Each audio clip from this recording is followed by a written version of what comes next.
పాపం అంటే శరీరంతో చేసేదే కాదు, మనసులో తలంచేది అంటాం. ఎందుకంటే మేం క్రైస్తవులం. ఏ మనిషి దేవుని రూపాన్ని చూడలేదు, అందుకే విగ్రహారాధన మేం చేయం. ఎందుకంటే మేం క్రైస్తవులం.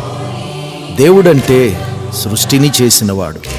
ఆ సృష్టికర్తకు విదేశీ దేవుడనే మాటే లేదంటాం. ఎందుకంటే మేం క్రైస్తవులం. ఎన్ని బాధలు పెట్టి హింసించినా ప్రేమతో క్షమిస్తాం. ఎందుకంటే మేం క్రైస్తవులం.